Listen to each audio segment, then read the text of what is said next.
What is going on, Badger fans? Welcome to another episode. We have a commitment to talk about. We have other news to talk about, including what do we think of Tyler Wahl coming back. But first, we're going to start with the first domino has fallen. The transfer portal has begun. Let's talk about it on today's Locked On Badgers. You are Locked On Badgers, your daily podcast on the Wisconsin Badgers. Part of the Locked On Podcast Network, your team every day. What is going on, everybody? Thank you for making Locked On Badgers your first listen, one of your first listens every single day. I really, really do appreciate everything that we've kind of built together as a Badger community. And we got Justin on. We got Rajiv is back on, which you know means... Badgers winning a national title? Absolutely. Going on Final Four runs? Why not? It's Believe with Rajiv on today's Locked On Badgers. Badgers winning a national title? That's looping. Absolutely. Oh, going on Final Four runs? Let's keep it going underneath. Sorry about that, everybody. Rajiv, Justin, so the first real domino for the Badgers, obviously Jordan Davis left, but the domino coming in has fallen. Noah Reynolds, Wyoming transfer, coming in, averaged 14.5 points per game last year, 2 assists, 2 rebounds, 2.5 turnovers, shot 33% from three, 66% from free throw line. Also had some injury concerns, right? It was shut down with multiple concussions. I tend to think that's kind of a fluke thing, but it's worth noting at least. Mm-hmm. Thoughts on Noah Reynolds, guys? First domino, doesn't mean it's the last one. Me first? Yeah, go for it, Justin. All right, I'll go. I like him as a bench piece. I think athletically reminds me a little bit of Chucky. He's probably a little bit bigger, longer, but similar athletically. He's not a guy who's super explosive, but he's pretty crafty around the rim. I question whether he'll be able to finish at the rim in the big. We'll see with some time. I actually do think he's got a decent outside stroke. You watch his highlights, and he's actually he has good rhythm on his jump shot. Free throws, we need to see an uptick. He's got to get that over 70%. But then again, Klesmet was a pretty good outside shooter, and he was around. It wasn't even 70%. So as long as he hits them when we need him, that's really all that matters. He adds value. Like we're now have a guy who we feel confident with as a sixth man, which is something we lack this year. I think he can get us 7 to 8 points a game, which I think is a nice piece to have on the bench for the Badgers going into next year. So I like him. I think he improves our athleticism overall. We've talked about depth extensively this year and how we really didn't have any. And now we've got a guy who averaged 14 points a game, 32% from three-point line. That's good. He's a good shooter overall. But it's going to add more depth, number one, right? And it's going to add a ball handler who can move and who I think is athletic. I haven't watched a ton of his stuff. I've watched a very little bit just in the last hour, but I want to watch more and learn more about him. But look, I think that the first thing is it sends a message that he's going to be active in the portal, right? We talked about the fact that if Greg Gard wasn't going to be active in the portal, we were going to be upset about it. Well, he's showing that he's going to be active and he's going out there. He's finding someone who is clearly going to add something to the team. Even if it's just the bench, that's fine. We have good recruits coming in. We're going to talk about Tyler Wahl coming back. The nucleus of the team is growing, right? So if we have people who can play and who are going to actually add something to the team and potentially be another scorer off the bench. How many times do we talk about scoring droughts this year? So I like the fact that we've got someone who knows how to score. The little bit that I've seen, I feel like he can create his own shot, which I like. I don't know how he's going to do in the Big Ten. Wyoming is a different situation. I don't really, I haven't really dived into what he can do, but I just like that we're active. So soon after the year's out, we're making moves in the portal. Clearly there's a message being sent by Chris McIntosh to Greg Gard. You need to improve this team. And he's taking a small step to do that. And I think that's exactly what we need. Yeah, I think and this is, again, no shots to anybody, but I think if you just look at it, are we a better team going forward into next year, losing maybe Jordan Davis to the portal and getting Noah Reynolds? I think that 1-for-1 makes us better, right? Mm-hmm. Reynolds is more skilled. I think he can finish around the rim a lot better. When you watch him on film, he can finish with the left or the right. He's pretty crafty in the rim. A couple concerns, though. Defensively, we really don't know. But if you look at some of the advanced metrics with him defensively, they're not great. So we'll have to some of that's ecosystem play. Yeah, I was gonna say I think that's overall team for Wyoming. Well, it's also his individual though. His defensive rating is not great, but those are hard to sometimes separate from the team. So I don't want to. I just say we need to. That's a question mark for me. Yeah. I think the shooting's a little inconsistent, although to Justin's point, I think the form looks good. He shot better as a freshman, so you can always kind of lean back on that. Maybe last year was a bit of an aberration with the injuries, stepping into a bigger role. The things I really like, though, like Rajiv said, we just need more depth. We need more people that can come off the bench, handle the ball. He has a pretty nice vision. So we talked a lot about Hepburn maybe playing a little more off ball. Maybe this provides another good passer, yeah. Yep. Now, the turnovers are a little high. His assist to turnover ratio isn't high, but you can see the vision on film. Mm-hmm. Maybe this provides an avenue for Hepburn to play a little more off ball, get a little more of those easy open looks that he really excels at. If that's the case, I really like it. So I would call it a B. Like, I think it helps us on the periphery. I think it helps us on the edges. I don't think it really raises the ceiling. And I think it says that we still have more to do, right? By no means is this going to be good enough. Like we all know we need a wing. We need an athletic wing. That's been said. It's being said in the comments here as well. I mean, I think that it's very clear. Logan says, "Can we?" Oh, that's Hunter Salas. Comments. Yes. SMO says we need a big athletic wing slasher. I mean, it's those guys. I mean, I feel Hunter Silas. I feel like it's by no means done, but it's a start, and it's saying that clearly there was a need for depth. He sees that, we see that, and he's doing something about it. So, I mean, I'm okay with it. It's not like this isn't the end all be all. This is not this. It better get better. It better get better. That's whatever. But you hear what I'm saying? It's okay. It's a start. It's what we need to do. Let's see how this progresses over the next few weeks. So I'm gonna chuck this one back up there again because it does kind of feed to what you were just talking about, Rajiv. Now I will say this, Justin. Remember, we have podcast listeners as well. I know. The comment is from Logan Quach. Can we get Chucky Hepburn's friend from Gonzaga? That would be Hunter Silas or Silas. I think Silas. Okay. He was a 5-star wing that played a fair amount for them this year. He's a guy who's going to develop, but he's exactly what Wisconsin needs. Like, he's a guy who did not have huge stats yet, but the athleticism is there. And he's a guy that if you develop him, he gives you that slashing wing that can do things that we haven't seen since Johnny Davis. And that's a guy that we badly need. Now, that's a guy that Creighton is also focusing on. So the odds of us getting him that's going to be a battle. But you're looking for somebody in that similar mold of potentially a guy who hasn't put up huge stats yet, but projects well athletically, that if you put the work into him, can maybe turn into a 10-point a game guy, but is capable of taking his man off the dribble and is at least solid from outside. We'll deal with somebody who's a low 30% three-point shooter if he can also get to the rim. Well, and that's, again, it goes back to one of our biggest needs. Like Rajiv was saying earlier, and I agree with this. I think, Justin, you were alluding to this as well. This can't be the end, right? This is a start to the offseason. I think we would all agree if this is the high point of the offseason for Greg Gard, that's not good enough. Mm-hmm. But I think it's a good start. I think it's adding solid depth. A guy who's got a couple years of experience left. You can still develop a little bit more and gives you a little bit more backcourt depth, which, quite frankly, again, we've talked about the depth everywhere on this team is lacking. This gives you another body in the backcourt. Jake R says with Hunter Salas, he'll go to Creighton likely. They're the front runner. But he's the type of guy you need to go after. Creighton's got a lot of NIL money, apparently, for the basketball program, we've heard. So it's the only thing they have there is the basketball program. So yep. Let's get some of these comments in here. Daltrey said, I'll be honest, though, I was hoping to see a quality big more than another guard. I think that's still coming. It's coming. Early. Yeah, I mean, absolutely. There's no reason to think that's not going to happen. I believe that it will happen. We had the end of the season literally happen this week.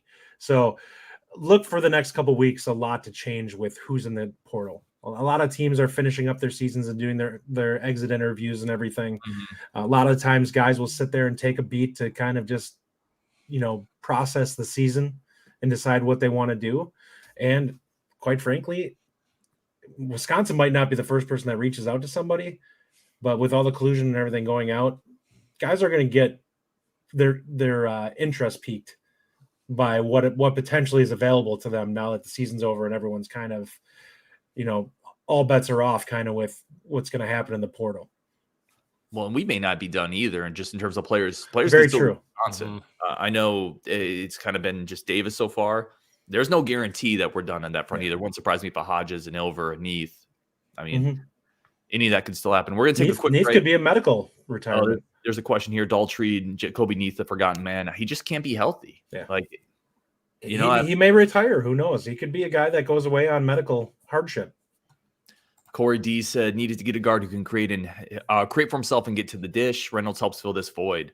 I'd like to see them add another true point guard and a big before closing the books. I don't think they're going to grab another point guard. He's a combo.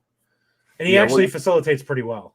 Yeah, so now you still have McGee and Hepburn too. I think there's probably a little too much of the point guard spot. I think ideally, and we'll talk about this on the Tyler Wahl segment, but ideally I think it's a wing and another big. Yeah. Is what you're shooting for here. All right, we have to take a very quick break for our friends of the show over at FanDuel. We're going to come back, and we got a lot more to talk about spring football. We're going to talk about some of Rajiv's takeaways. He hasn't been on the show for a little bit, and then we're going to get into Tyler Wahl coming back. What do we think of that? All that and more coming up on today's Locked On Badgers. But first, today's show is brought to you by our good friends, as always, over at FanDuel.com.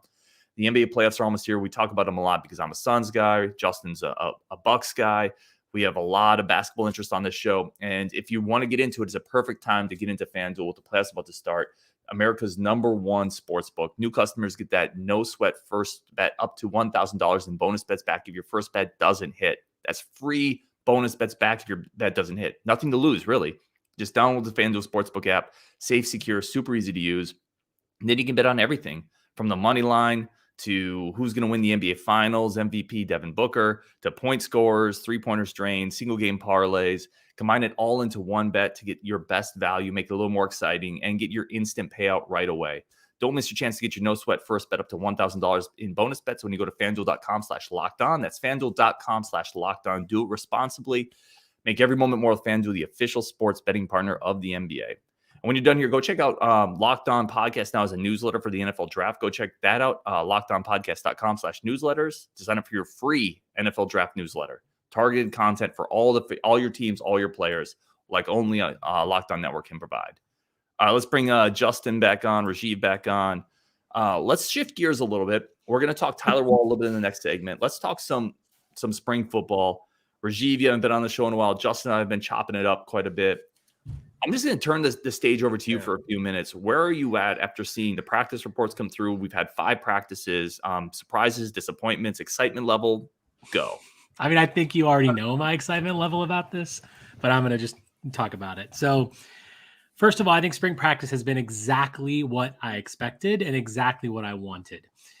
Leadership starts from the top down, and what you're seeing is all that thick energy, right, that we've been talking about, and all the excitement that he brought to the program is permeating itself down through the team.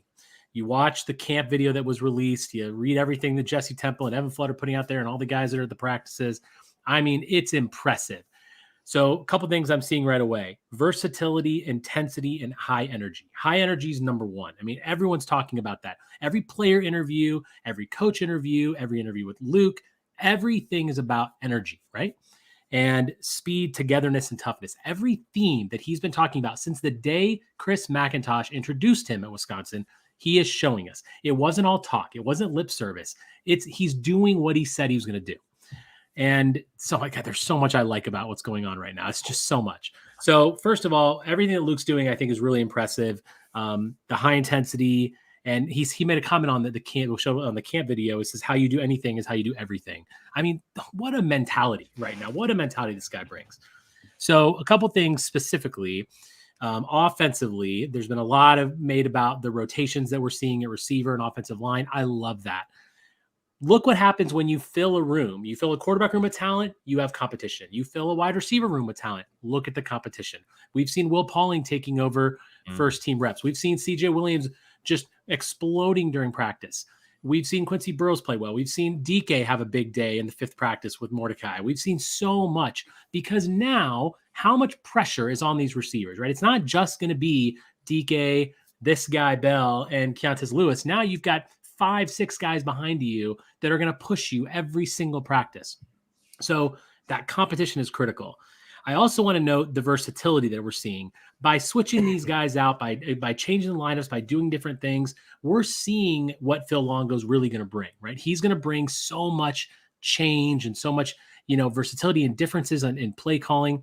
There was a report that Jesse Temple put out. I think it was the 5th or 4th practice. I get them all mixed up right now, but how they did a lot of move the ball drills, like very, very quick, high tempo offense. We have never seen that at Wisconsin. And I think that's just so nice to see. We talked ad nauseum about the predictability, right, of Paul Chryst and everything that Paul Chryst did. Well, now we're unpredictable. We don't know what Longo's going to do. We don't know how fast they're going to be, how slow they're going to be, how much they're going to run the ball, they're going to pass the ball, who's going to be involved. So listen, I'm just so happy with everything I'm seeing right now. Defensively, we've seen a 3-4. We've seen a 2-3-6. We've seen all these different formations. And what it's showing is, again, the versatility of Tressel's defense to not be so cookie cutter, because cookie cutter doesn't get it done. And it gets it done in the Big Ten. It gets it done to win Big Ten titles, but it does not get you national championships. There's a clear message here to win the national title. Everyone believes it. Everyone sees it. I certainly believe it's going to happen because, shocker, I believe something. I mean, what's not to like right now? This guy is putting every single thing he talked about into motion right now. We're seeing videos. We're seeing everything. Fans are being led into the program, and we get a chance to watch every single thing that's happening here. And man, I feel like I'm talking too long. I'll stop here, but I honestly, I can't be more excited about what's happening. I can't wait to get to the spring game. I can't wait to see what's doing who's doing what, and what the formations are. And this is exactly what we've always wanted as Badger fans. And I am so impressed that everything he's talked about is being put into motion now. I really, really like what I'm seeing out of Tressel too. Look at how much cornerback depth do we have? And we're seeing it, right? In a 2-3-6 formation, we're seeing all kinds of different things happening. We're seeing inside linebackers that are doing different things, outside linebackers that are doing, lining up in different formations, safeties coming down in the linebacker formation. All these things are to confuse defenses and frankly, to confuse everyone, because no one's seen it come out of Wisconsin. So I'm pumped. I've been waiting for this, and I'm just ultimately, my big takeaway is every single thing has happened as I expected, and it's what we've all wanted, and I just can't wait. I just cannot wait. I can only assume that the move the ball drill under Chryst was like taking a knee and trying to run out the clock before the half. No, listen, that's what happens when Rajiv hasn't been on the show for it's all I talked for a while. I'm sorry. No, I love it. He's pumped up. No, I love it. I like Rajiv. You know, one of the things I was thinking about with Fickell and Rajiv, just to go on to your point, it really feels like it's been a short sample size. We get that. It feels like he's had no missteps up to this point. Like everything has just been like bomb, bomb, bomb, bomb. Like it feels like offensive coordinators script their first 20 plays or 15 plays. But it feels like he's scripted his first 4 months at Madison and said, this is exactly how I want it to go. And he's executed to the T. Things have gone so well for him to start the season that people freaked out over 2 missed targets that we were never considered to be the leaders on. We lost to Marshall. Yeah. Marshall, who went to Michigan, who people are upset about us missing on that. And it's like, listen, he was considered a heavy Ohio State lean. Like this was the guy that we should have thought. But a lot of people thought, well, it's Fickell. We're not going to miss. But the thing is here, he can upgrade our recruiting profile significantly, and he's still going to miss on some guys. People need to stop freaking out about stuff like that. Like we are seeing about as clean of a start to a coaching regime as there is in college football. Yeah. And we're hearing things coming out of camp that we have not heard since probably Russell Wilson was at camp. In terms of how the offense looks, I think it's been that long since we've heard good things about an offense having like stacking days. And we're starting to hear about the offense being consistently attacking the defense. And I do not think that's because the defense isn't good. I think that's because the defense is very solid, but the offense is very good at exploiting weaknesses in the defense. And you have a very polished quarterback and some good weapons for him. Yeah, it could be really fun. Let's do a really quick roundtable on this because we got to take another quick break here in a sec. What's a player that has surprised you or you feel really good about after seeing? Like for me, it's Ricardo Hallman. Like I am so stoked that he's starting to stack up these really good practices, right? Basically every practice, because that's been one of my big question marks. Who is that corner opposite Alexander Smith? Did they need to get somebody in the portal? And listen, again, everything is early. But if he can be a legitimate number 2 to Alexander Smith's number 1 with the safety depth we have, my Trey in the slot, I'm feeling much better about our corners. I really like the fact that we've heard a lot of good things about Braden Locke and how he's our number 2 quarterback right now, clearly number 2 behind Mordecai.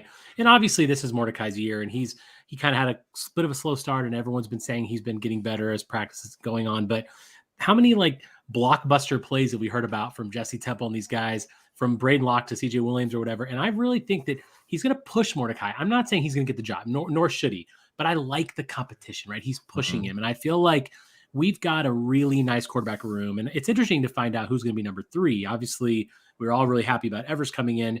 He hasn't really, done too much. There's been a lot of rotations at the number 3 spot, but number 1 and 2 seem to be set, at least for the spring. And I like the fact that there's a little bit of depth behind Mordecai, and Locke has really impressed so far. And I think that's a nice surprise, I think. I'm going to be blunt, and for me, it's Pauling. And that's because he dominated the off-season training, came into the spring, and now he's dominating the spring. And that, to me, the fact that the consistency from him is unexpected. Like, I expected him to potentially push and be in there. I did not expect him to come in and be pushing this hard to be in the rotation at wide receiver this early. Another one would probably be Jack Pugh at tight end. That room is thin, but it sounds like he's making a lot of plays. And I think that of our tight ends, he might be the most athletic, either him or Seagraves probably. So you have a guy there who's one of the guys that's likely most comfortable splitting out and has the most versatility that seems to be actually producing. So we'll see how that goes, but I really like him as a tight end target and a guy that can cause some mismatch problems for Wisconsin. Yeah, what also is interesting to point out is that with all these weapons that we've seen offensively, we haven't even seen Bryson Green really yet. He hasn't really had a full set of practice. He's doing individual drills. That's it. What is he going to bring to this wide receiver core? That's now you have Pauling and Bell, and whether Keontae Lewis will play, or it's like there is just so many weapons out there. Chris Brooks, I think Logan put this up here in the chat. Logan Brooks Jr. He's been a real nice surprise as well. So. Unfortunately, he is injured. As of today, I think they said he's in a boot for the remainder. Limited for the rest of spring. Yeah, I read that too. But it does feel like your head's about to explode, right? You're like, oh, and then what about Bryson Green into this mix too? And there's too many weapons. This is Wisconsin. This isn't normal. Anyway, we got to take a quick break. We're going to come back. And also, Zach Bartz also mentioned Chris Brooks, by the way. Dude has made some phenom plays, consistently impressed. Hope his injury heals up. Agreed. We're going to take a very quick break, come back. We're going to talk a little Tyler Wahl, and then just get into the rest of your comments, and we'll make it a collaborative show like we always try to do. Very quick break for our friends of the show over at Locked On Badgers. Let's come back into this. We got Justin, Rajiv. I want to start here because I want to get this topic in, and then I want to transition to, so maybe not spend a ton of time on Tyler Wahl coming back. We can talk about that more. We'll have more basketball post-mortem shows as well, but we haven't talked about it on the show. Tyler Wahl did announce he's coming back. This one generates a little bit of mixed feelings amongst people. I tend to think it's a good thing because you need more good players, but I do understand the notion that Tyler Wahl down the stretch of the season was not an efficient scorer for the most part. So I get the notion that maybe him coming back takes away a starting spot from a portal guy, high leverage portal guy you can get. But I also just want to really quickly finish my point here with he was much better last year. And whether it's injury or usage this year, if he can get back to what he was last year, where he was shooting considerably better, where he was rebounding a little or getting more blocks, turning the ball over less, that version of Tyler Wahl is really good for this team, in my opinion.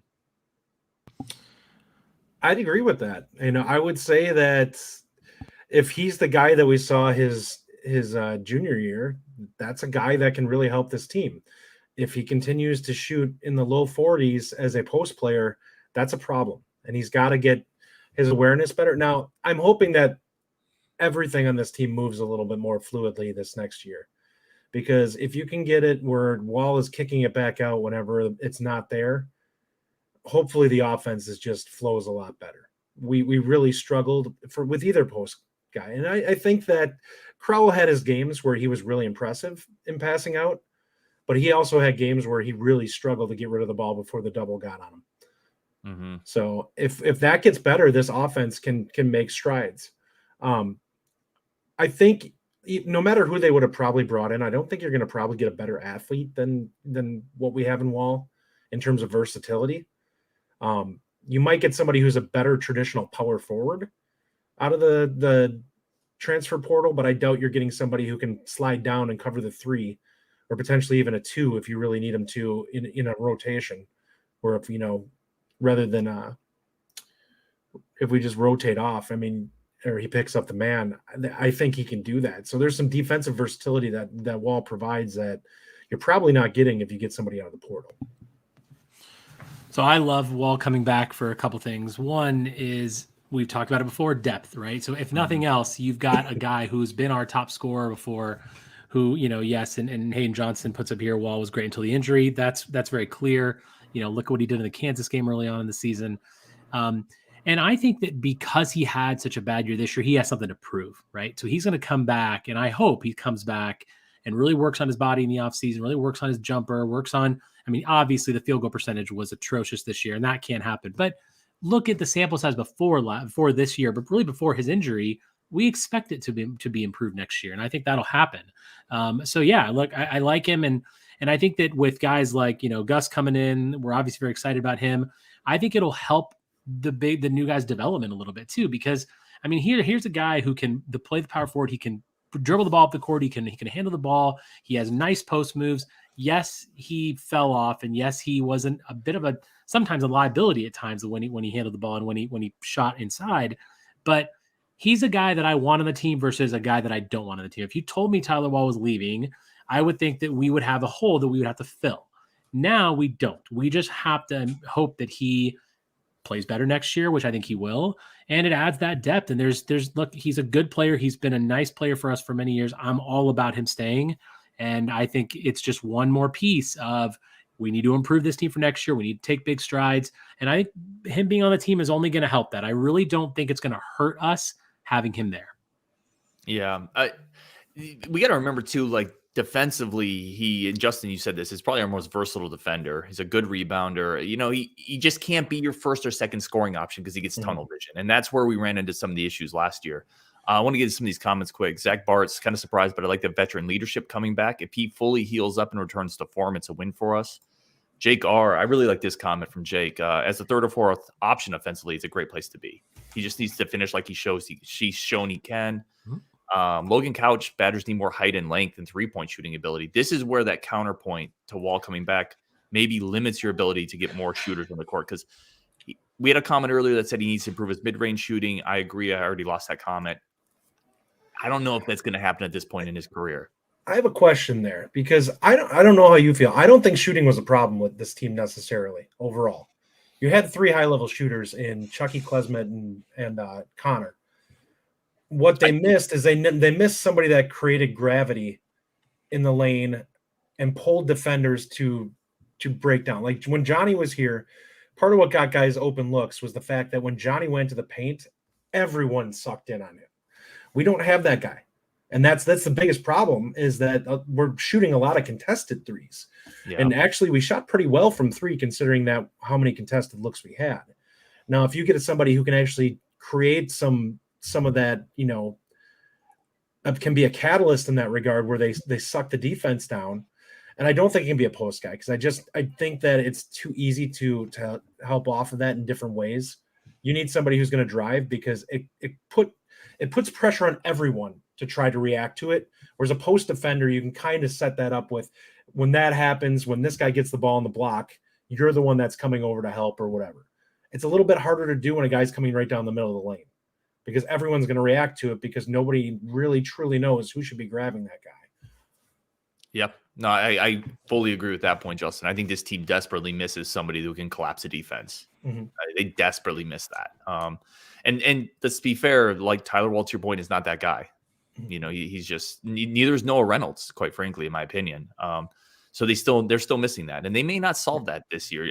The other thing, I think we talked about this on a show a month ago, a while ago, but we said you might not be able to fix everything in the portal either. Like, is it reasonable to think that this is a Final Four team next year?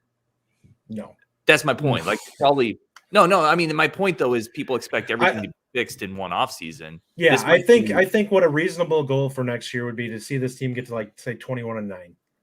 I'm really before anyone jumps on me. When I say Final Four team, I mean Final Four team if Greg Gard adds a couple more pieces, and I think even then it's not right. Even then, I think it's not. So you look at the rosters of the team that were in the Sweet 16 this year.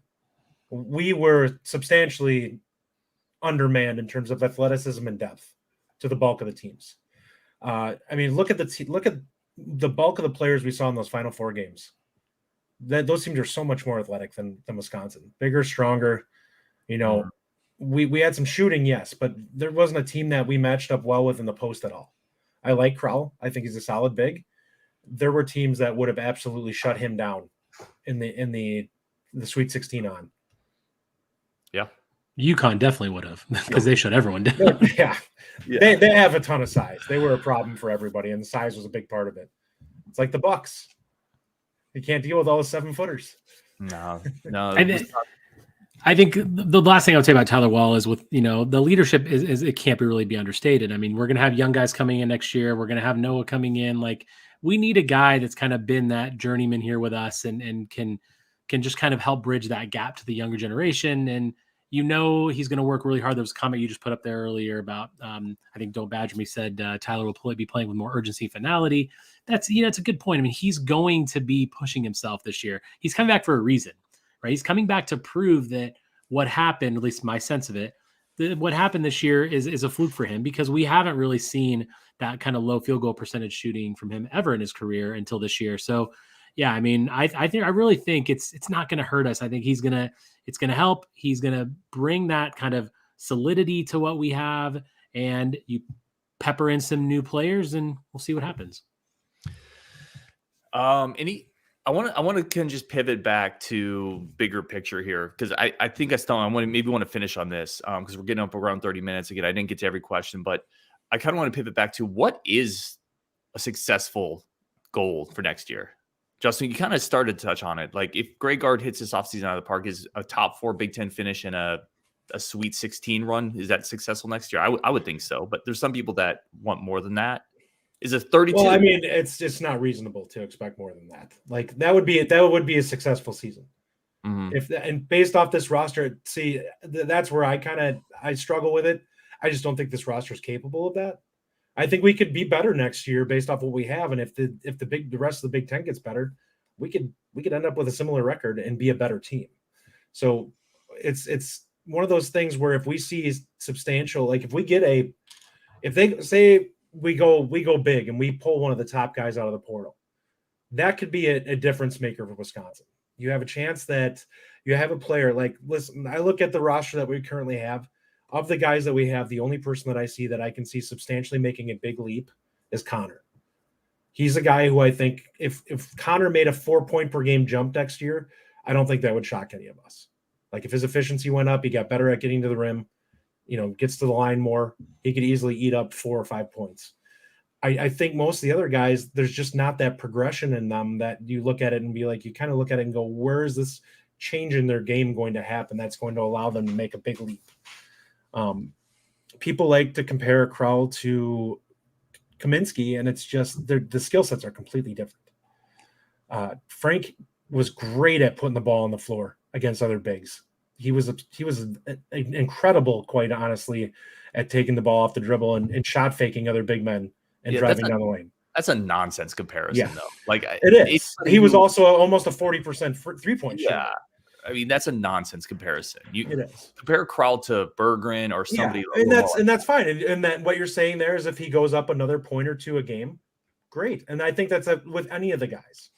Chucky going up a point or two a game would be a sizable jump for him, but none of them are going to make this crazy Johnny Davis jump from 7 to 20 points per game. They're none of them have that skill set. For expectations for me, more so than exactly kind of where we finished. First of all, making the tournament is an absolute must. It's not acceptable to not make the tournament. It's not acceptable to play on the first day of the Big Ten tournament, which means you finish in the bottom 4. That's unacceptable. That cannot happen. And if it happens again, then it's a whole different discussion. Mm-hmm. But what I'm more focused on is the style of play. I don't want to see 9-minute droughts. I don't want to see Chucky fading away for every last-minute shot. I don't want to see underusing Connor Segian in different parts. And I want to see the style change. I want to see new plays. I want to see new ideas. I want to see some evolution from Greg Gard. So that to me is where I'm focused on as far as like next year. I want to see that evolution, and making the tournament is an absolute must. Sweet 16, is it realistic? I hope so, but realistically, I don't think we're a Sweet 16 team right now, but we could be, because as I've said before, if you have the right players, and any team can want to run in the tournament. I mean, look at what happened this year. We said more lower seeds in the Final Four than we have in a long time. So, and teams can make a run, but getting in, finishing at least in the middle of the conference, for goodness sakes, it's unacceptable to be this low. But I don't want to come on every reaction show next year and talk about how awful it was to see the last play. Yeah. It's like, I don't want that. I want to come on here a little more excited about what we're seeing. That's my big focus. It's not exactly where we finish and how far we go. It's what we're watching throughout the season. Yeah, I just want to see it look like enjoyable basketball. Yes. Which was not this year. I mean, we all agree on that. Wasn't. Like, it was Badger Freak says, so we can agree Gard is gone if Sweet 16 is not met. No. No, although we don't need to rehash that discussion again. There are a lot of people that would agree with that. And again, the one thing we do on this show is we never tell people how to fan or what to think. As long as people are reasonable and you can discuss things, like, we're here for all the viewpoints, because I think we get smarter with all the viewpoints. I do want to finish on this one comment here, y'all, because I lost it. Here you go. Mike Boz said, "Did you find a spot for the launch party? If not, I'll dive in and help." First of all, Mike, thank you. That's awesome of you to offer that, quite frankly. We did. So we're going to be at the Scotty Bar on Friday. We have that Scotty Bar slot between 1 and 5 on Friday. We're probably not going to start till like 2. We're still ironing out logistics. I don't expect anybody to be there for 4 hours. But we're still ironing out logistics. I know Friday's a tougher ask for some people. Saturday's easier for some people. So we're thinking about maybe a Saturday thing too. I know we're being a little, guys, help me out here. We're still working on it. Yeah. I mean, the way I look at it is, worst case, and Ryan and I have kind of talked about it a little bit, we'll do the podcast live show on Friday from Scotty Bar, and then see, maybe we'll set something up back there again, because it's right near the stadium, for a meet and greet, where anyone that wants to come down and say hello, head there either before or after the game, and we'll figure it out, and we will give you guys a time. We'll figure that out. But we know a lot of people are going to be working and everything, so it's hard to make a Friday happen. And we would like to bring some business to Scotty Bar for giving us the opportunity to go there.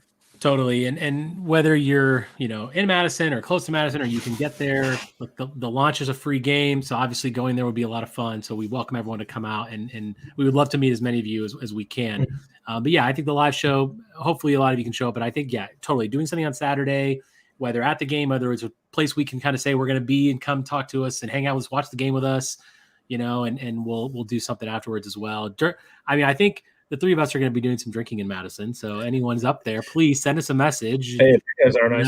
Like, we would love to do it. I think it's gonna be a lot of fun, but I think we've said this before, I've never been this excited about a spring game. None of us really have. So I think there's going to be a lot of people in Camp Randall. It's going to be fun to be there. But yeah, the bar's right on Regent Street. It's like not even a 2-minute walk to the stadium from there. So that'll be really great. Hopefully we can meet as many of you as we can. And if you're thinking about coming to Madison and you're not sure, well, think harder and get to Madison, because it's going to be a lot of fun.